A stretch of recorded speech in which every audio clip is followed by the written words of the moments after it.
Game Balls and Jockstrap. It's everyone's favorite segment. This is where we point out the MVPs of our season and the absolute losers of our season, guys that we hope never touch the football field again for the Miami Dolphins. Maybe that's a little bit harsh, but a jockstrap is not something you really want to get because it's dirty, it's stinky, it's pink. I don't know what that's from, but listen, this is our Game Balls and Jockstrap segment. If you are new to this segment, this is where we give out game balls to the players, and this is a season long, so this will be the last one we do until next season. But we give out game balls to the players who perform the best, and we give out jockstraps to the players who performed the worst. So I'm going to start off with Keith down right below me there with his game ball. Keith, start us off hot, buddy. Well, I mentioned him a lot during the linebacker segment. Jordan Brooks. Jordan Brooks came in and really solidified the linebacker position. He's the best linebacker I think the Dolphins have had since, dare I say, Zach Thomas. He was all over the field. He was making plays. He, after watching Jerome Baker just be a middling type of linebacker since he came in the league 6 seasons ago, I was ready to see a linebacker really be a transformative type of player, and that's what Jordan Brooks was. So for me, love to see him, and I hope he's with the Dolphins for years to come. I hope he stays healthy for years to come, because that has been his kind of Achilles heel, no pun intended, throughout this to this point in his career. So I'm hoping for more great things from Jordan Brooks. He gets my game ball. Can't think of a more deserving game ball, honestly. I mean, I think all of us wanted it, but similar to last week when we did. Yeah, I got the number 1 draft pick. Yeah, we did a draft pick to see who gets the number 1 pick, and Keith won it this week. So he gets the golden goat over there. He gets Jordan Brooks, who is very clearly our MVP this year. Yeah. Taylor, but you didn't get a bad choice either, my man. No, I did not. And while Jordan Brooks was a fantastic player, and I agree with Josh, I think we should go ahead and re-up him, even though we might need to add some pieces to the linebacker room.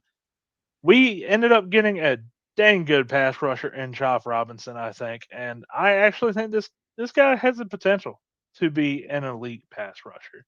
I said a lot of my thoughts on this guy when we were talking about the edge rusher group, of how he gets to the quarterback, his pressure rate, the hurries, the sacks, while not overly impressive, it's still promising considering what he really had to work with. And again, that missed tackle rate of 33%, like, he has room for improvement, and he is looking this good despite that. So you give him somebody opposite to work with, he's going to be a menace for years to come for this team. Yeah, man, we have a lot of options. I think not a lot of options, but we have a lot of decisions to make on the defensive end. As everybody knows, Jalen Phillips and Bradley Chubb are pretty much both going to be in the conversation as to whether or not they stay or go. Phillips' contract is up, so if we don't decide, there's nothing lost there. But we're going to talk more about that in the next couple episodes. Chop Robinson had an amazing season. Fantastic pick, Taylor. Appreciate it. Josh went with Calais Campbell, which you can't argue. Amazingly, Josh put in the chat before that Calais only played 47% of the snaps this year. You felt every single percentage of that 47% because he was an absolute monster. That's a wild stat. Right? I seriously can't believe that. 47. Wow, dude. That's crazy. 47%, less than half the snaps, and he made such an impact for us this year. Really would love to have him back if he decides to play another season. We're still not sure on that, but he had 52 tackles, 5 sacks, 12 tackles for a loss, and 5 pass deflections. He's on the defensive line. He's a giant. He's a giant, Anthony. He's going to get his pass deflections. He's huge. Boys, I had his buddy in the middle, Zach Sealer. Man, when we lost Christian Wilkins, I was sweating. All right, I didn't think we should pay that much for a defensive tackle, but I was really worried. Man, is Sealer going to be good enough to step in? And boy, was he. I mean, this guy had a monster year. He's going to get himself paid with this season. 55 tackles, 10 sacks, 13 tackles for a loss, 2 pass deflections, and somehow came up with an interception as well as a fumble recovery. I mean, he did a little bit of everything this year. I hope we pay him. I don't know if his contract is up. If it isn't, I hope we give him an extension anyways because he deserves it An after. extension. Anthony, they signed to an extension last season. Give him another one. Pay So I the think man. he's with us. I think he's under contract for 2 more years with us. Yeah, I wouldn't be surprised if we see one of those little like those things they do every once in a while where a guy gets a bonus that he wasn't supposed to get because he had such a good season. Yeah. 57% of snaps, Josh says. He's correcting himself there. But either way, it's amazing. Yeah. And Zach Sealer right there alongside of him. Those two in the middle made you forget who Christian Wilkins was because they played so well there in the middle of the defense. So Yeah. our game balls for today, just to recap that, boys. And if you guys have a game ball, please throw it in the chat. We would love to hear who your game balls for the season are on the defensive side of the ball. If you have an offensive one, head on over to the offensive video that we did last week and give us your game balls there. So Taylor had Chop Robinson, Keith had Jordan Brooks, I had Zach Sealer, and Josh had Calais Campbell. Now we get to be a little bit negative, boys. We get to talk about the Jockstraps, who played so poorly this season that they deserve the dirtiest, stinkiest, smelliest jockstrap you can find in the men's locker room. And let me tell you, there's some stankers in there. Keith, I'm going to start with you again, buddy. Who did you give this award to? Well, first I want to point out that because I got to pick first in the game ball segment, I got to pick last in the jockstrap segment. So there wasn't a lot of meat on the bone for me, but I went with Cam Smith because Cam Smith was a guy that we were looking towards to, provide some depth for the Dolphins this year. There were guys that we were looking at like Storm Duck and but Cam Smith was supposed to be our primary backup. He was supposed to be the next guy up after Kendall Fuller gets a concussion, or Jalen Ramsey didn't miss any time this year, but still there was room there for Cam Smith to kind of make a name for himself, and he didn't do it. He was either injured or he was getting cooked. He was getting fried on the field. I'm about done with the Cam Smith experience, and it's only been 2 years, but I've about had enough with this whole thing. It's time for us to kind of revamp this cornerback room, and I don't think Cam Smith should be a part of their future. Yeah, I'm not too shocked Yeah. if guys like Cam Smith and Channing Tindall aren't here next year. They've had some time to get productive. They haven't really done anything. So I wouldn't be surprised to see them go. That's a good call out, though. Cam Smith, Dolphins fans probably forget, but this was a guy who was a pretty high pick. We were pumped about it. We were like, yes, we got a corner. He was our top pick 2 years ago. Like, we didn't have a first-round pick, so we took Cam Smith out of South Carolina. And coming into the league, he was a guy that they said had all the athletic traits. He can get a little bit handsy. He can get a little bit, gets a little bit too pass interference-y to make a verb out of that word.